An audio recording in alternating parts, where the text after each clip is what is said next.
Buonasera e ben ritrovati con l'informazione flash di New Sicilia. Vediamo insieme i titoli più rilevanti del pomeriggio.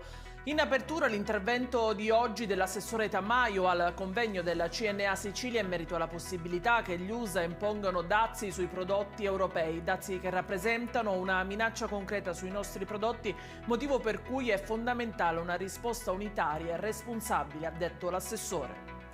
La cronaca con l'ennesimo incidente mortale di questi giorni in Sicilia. A Carini, nel Palermitano, ha perso la vita Antonio Russo, un giovane di 19 anni.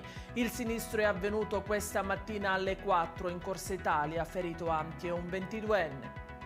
Un grave incidente invece sul lavoro è avvenuto questa mattina in un cantiere edile del comune ionico di Sant'Alessio Siculo. Un operaio di 50 anni, originario della provincia di Catania, è rimasto gravemente ferito durante le operazioni di ristrutturazione di un edificio. È stato trasportato in codice rosso al Policlinico di Messina.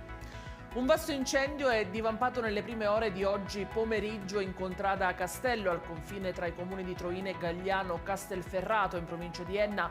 Le fiamme, alimentate dal caldo torrido e dal vento, hanno minacciato aziende agricole e allevamenti di bestiame.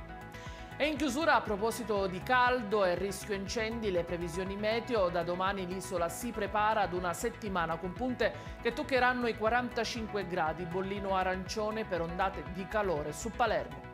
Ed è tutto per queste edizioni. Io vi ricordo come sempre che i dettagli su queste notizie e molte altre li trovate sul nostro sito e sui nostri canali social. Grazie per averci seguito e a domani.